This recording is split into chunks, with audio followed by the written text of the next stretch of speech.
Hi there and welcome to Capital View. The last month has perhaps been the most difficult one for the Modi government in the last year. Now, as the government heads into a crucial monsoon session in Parliament, what should the Prime Minister do to control the damage that has been done? Joining me on this episode of Capital View, former General Secretary of the BJP, former Ideologue of the RSS and leader of the Swadeshi Andolan, Govindacharya.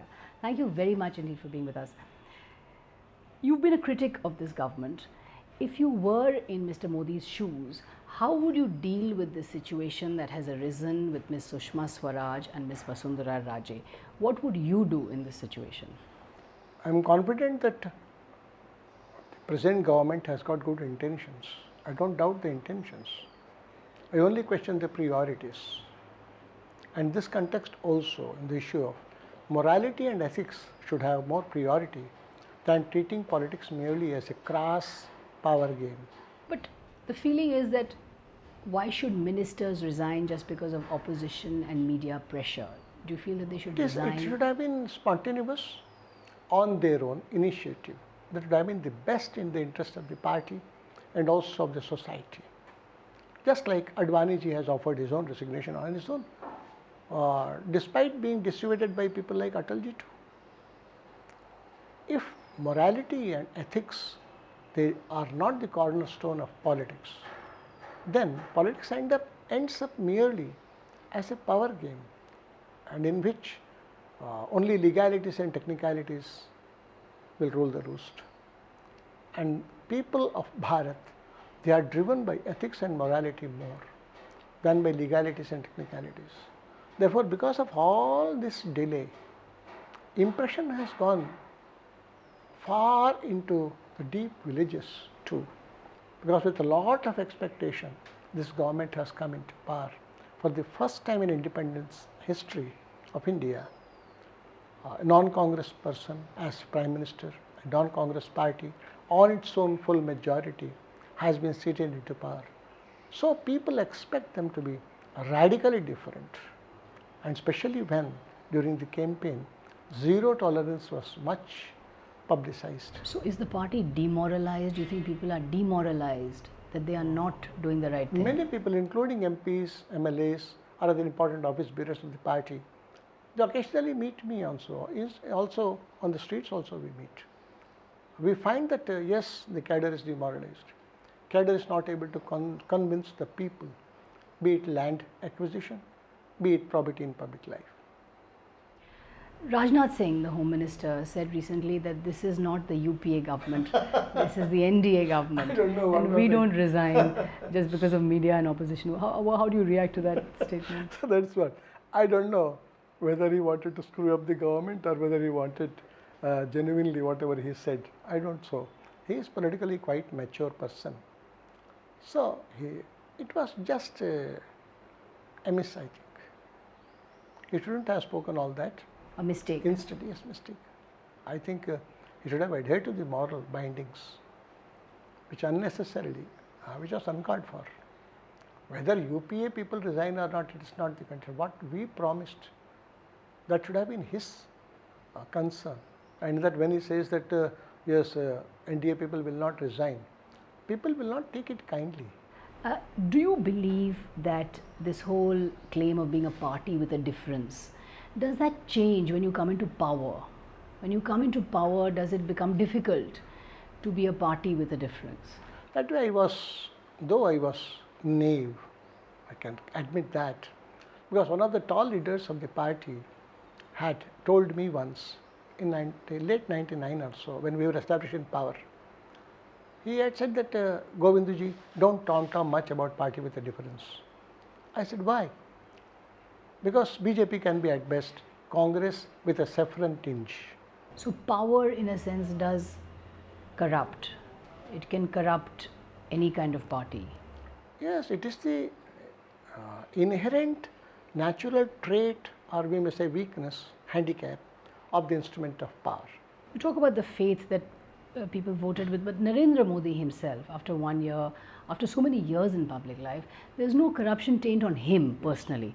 Is that a big achievement according to you? Is that a good achievement? Is that a great achievement? No, it is a good part of the whole functioning of the party. This one has to appreciate and admire.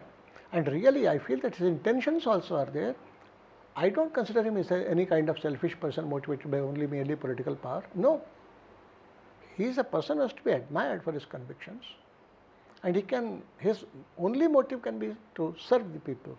But the government, the perception of the government, the fact that he said that there has been no single corruption taint against my government, he said that when 1 year was completed. Do you believe that this 1 month has changed all that? It has definitely affected a serious dent in the credibility and image of the government. And in that, silence of PM up to this juncture. Till now, I also have a feeling that yes, he must be contemplating over the matter. He should not indulge in act in haste and repent in leisure. But people expect a lot from him. Firm action with convictions, in which probity in public life and morality and ethics, they gain supremacy. Do you believe he should speak? He should tell the people? He should, if he doesn't speak, no problem, he should act.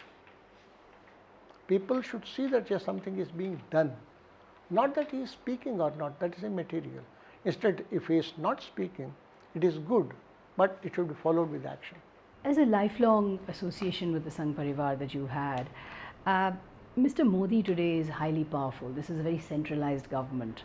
The Sangh has always believed in collective leadership. It hasn't believed in what is known as Vyakti Puja or one-man show. Do you believe that this kind of centralization of authority is changing relationships even within the Sangh Parivar? I don't know at the first hand, but downward level cadre, they definitely feel that there is a lack of participation in the decision making, because many MPs also met me. They also are complaining that they are not getting audience. Even if they get the audience, they get the sermons, the dialogue is absent, monologue is there. So some MPs told that they think that it's not democracy, it is turning into monocracy. There is no place where they can share their views. There is nobody to listen to. All these things, murmurings are there. It can be rectified, it should be rectified. It should be rectified. Yeah, it should be. What needs to happen? For example, some frequency of meetings should be increased. And in that, not monologue, but dialogue. Third, atmosphere has to be free, in which each can give his suggestions or her suggestions freely without any kind of fear that whether this will jeopardize my career. Is there fear within the party now? Some of them express that. Why should I speak? I don't know what will happen to me. Big people should speak out. They are not speaking out.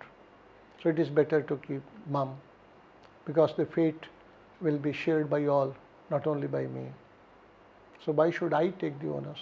All these things are talked. Just to come back to the personality cult that we have today, do you believe the voting process is encouraging it? Because people are voting for personalities, for faces, for individuals. Depends. So the notion of collective leadership is being destroyed perhaps by the way elections are being held. It depends.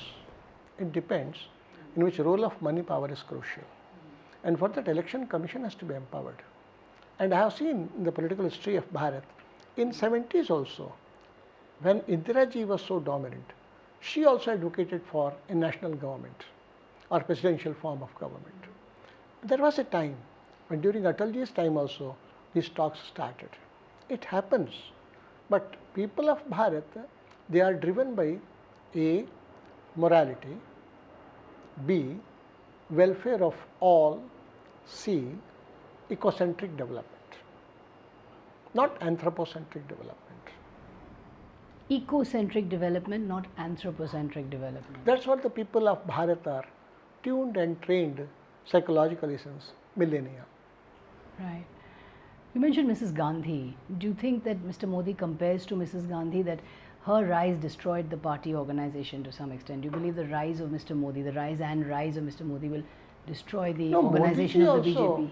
Modi ji also has been very active before the emergency days itself as Sangha Pracharak. So he must be understanding as to what are the unhealthy tendencies which Indira ji exhibited in her functioning. She must have learned the things also, I don't know, learned the lessons from that.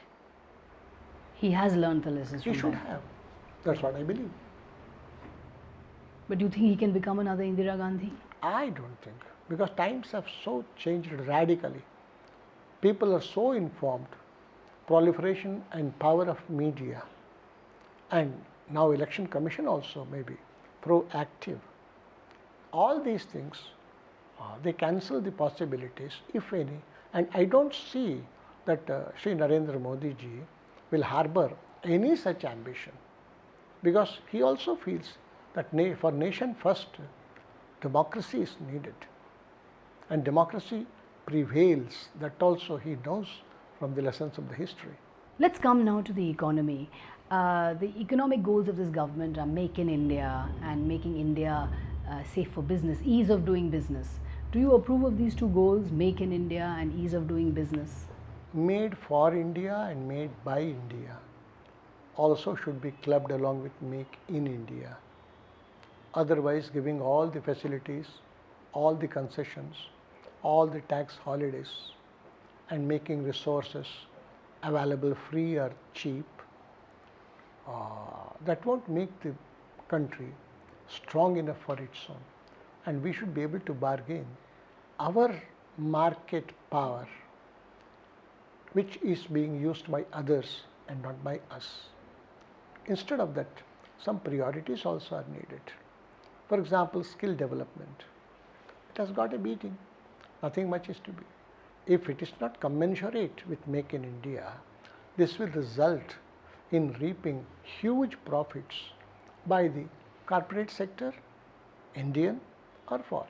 What about laws like the land acquisition bill? Now that's the government is trying to push that. Don't you believe that such laws are necessary to create industry and to create growth? Totally unnecessary. I don't know who advised for it, because the 2003 law should have been first experimented. On the basis of that trial for about 1 or 2 years, lessons learned from that, modifications would have been useful. Instead of that, now studies have come out that only 8.5% of the projects have suffered because of the problem of land acquisition. What about the rest? And they are talking about land acquisition. What about distribution of land? In our country, what are the priorities? Skewed priorities. Because more than 5 crores of people are not having any roof, even thatched roof upon their heads. So, how can we give them residential accommodation of 4,400 square feet for each family? That should have been the concern. That concern is not seen. So much land was acquired 20 years back, since 20 years. What happened to those lands? What happened to the spare land of the SEZ? And you are just changing the phrase company to entity. You are ignoring the total requirement of impact analysis, social impact. Agreement of the Grama Sabhas has been thrown into the wind. Collectors have been made supremo. And in our Indian conditions, how many people are able to approach the collector for the simple remedies? They are not able to even talk to the collector. And now you expect the people to go against the collector and seek permission. It's not possible.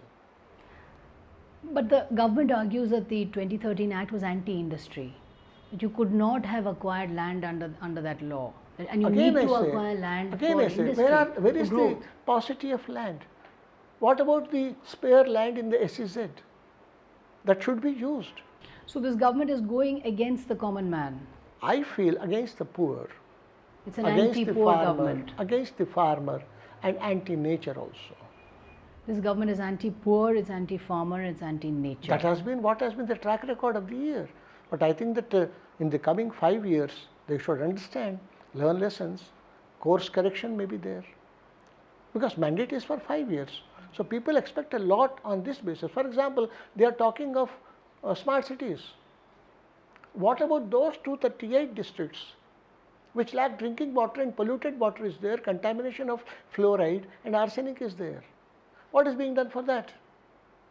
What about the plight of those travelers, the passengers in the trains, unreserved compartments, should the government not provide RO in those coaches, which has to be the priority?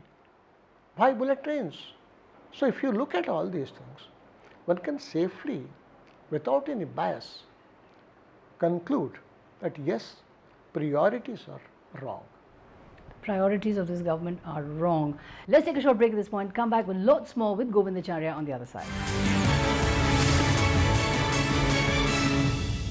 Welcome back to Capital View. We're talking to former BJP General Secretary Govindacharya on what kind of damage control can the Prime Minister do in the wake of the Lalit Modi allegations. We were talking in the earlier segment about economic priorities of this government. But you know, if you look at joblessness, if you look at the need to create jobs, if you look at the level of unemployment, then what other option does this government have but to kickstart industry? Again the same thing. Each country will have different models of development. There is a fallacy in the thought process itself that mere industrial growth will trigger the type of industries, the technology needed for industries, all these aspects. But isn't job creation a priority? Job creations, about the job creations, everybody knows that the industrial sector has got limited option or scope for employment. FICCI, ASSOCHAM, they all say that we are here to contribute in GDP and growth. Don't expect employment from us. Indirect employment, whatever may be accrued to our industries, that you should be satisfied with. So where is the scope for employment? In that, agriculture and allied activities, they are even now the major providers of employment as well as livelihood in our country. And these planners, they are trying that 40 crores of peasants, farmers, they should be kicked away from agriculture. Where will they be transferred to? Now itself in the educational unemployed sector itself, out of every 100, at best 13 are able to get employment, gainful or disguised underemployment. So if this is the situation and you are reducing the GDP percentage contribution of agriculture, you are so elated by learning that farmers don't want to be in the field of agriculture. They themselves want to surrender their lands. They are just compulsorily tilling the land because they don't have any other occupation. This should make you serious, and this is a matter of serious concern. And what course correction can be taken to make these peasants happy and more productive? Nothing is being thought of. But what about the accusation that Swadeshi economics, and you're a leader of the Swadeshi Andolan, is preventing India from growing, that it's preventing India from joining the global marketplace? I'm of the other opinion. Even today, the traditional economic sector is functioning, and that is what is sustaining the Indian economy, in which family is the core entity which is surviving the Indian economy. Not this corporate sector, not this public sector, vis-a-vis employment also, vis-a-vis savings, vis-a-vis capital formation. What's the track record? 70% of the capital comes from the family savings, not from corporate savings, not from public sector savings. Where are they? So the fact of the matter is entirely different. No, but are you anti-business? No, why should I? Indian businessmen are far more equipped and skilled. They can conquer the world. Give them a choice. Take them in confidence. So your fear is that the kind of growth that the government is pursuing will only benefit a handful of crony capitalists? I feel that it will increase disparity. It will destroy the ecosystems.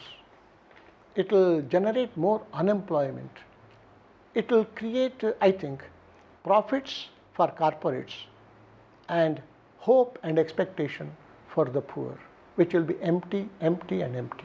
So any form of, just to come back to labor reform, any form of labor reform you believe is completely unacceptable? Without taking into confidence the trade unions, just you raised the limit from 2 crores to 10 crores in the small scale sector. You are considering that just trade unions are hindrance. No. they are able to motivate the labor, and you want just to oust them. That is why automation is more preferred. Is this going to be a fundamental fault line in the Sangh Parivar? Will economic reforms be the battle that will divide the Sangh Parivar? I don't know. I know this much, that Swadeshi Jagran Manch, Kisan Sangha, Majdoor Sangha, Vanvasi Kalyana Ashrama, these organizations come out in opposition to land acquisition bill. What exactly will be the role of Sangha henceforth? I am not there to comprehend that. But I think that Sangha will definitely ask these organizations, since they are autonomous, self-dependent, self-sufficient, to have their way. So this is going to be a fundamental battle between those who are preferring the corporate-led growth and those who are agitating for what you believe are people's rights. I think fundamental fault lines will be anthropocentric development versus ecocentric development. Because those poorest of the poor, they are even now dependent on natural resources. So all such forces which are pro-people, pro-Bharat, definitely for their own survival, they have to come together. And you will continue to agitate against this land bill? I feel that I am duty bound to do that, because for me, Ram, Rashtra and Roti, I am inspired by these three. Doesn't the younger India, this aspirational India, don't they want the things that Modi is promising Definitely, them? definitely. Therefore, their aspirations have to be catered to, have to be fulfilled, and for that we have to be pro-Bharat and pro-poor, not pro-foreign and pro-rich. No, but what is the core issue? Is the core issue today job creation and growth, or is it Ram Mandir, Article 370, Uniform Civil Code? No, it is all in a way synchronized. One cannot look at it separately, because ultimately the totality of the voter has only put them into power. So it is not that they can do justice on certain counts and fail on other counts. If you look at Mr. Narendra Modi today, is he still Neta number one? Do you see any challenger?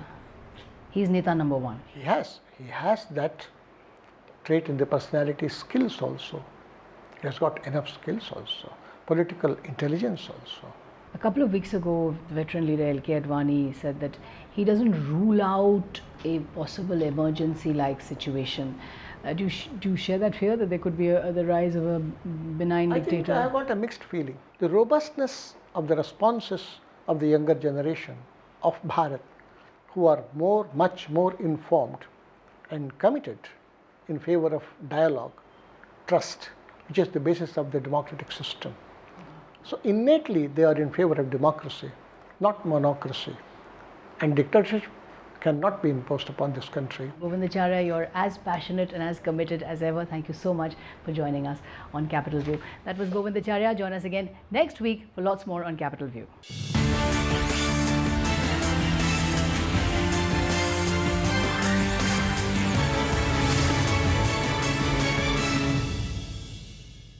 Find us on Facebook at facebook.com/ETNow, and don't forget to click the like button. You can also follow us on Twitter at ETNowLive. To stay updated with all our programming, hit the subscribe button on our YouTube channel by logging on to youtube.com/user/ETNow.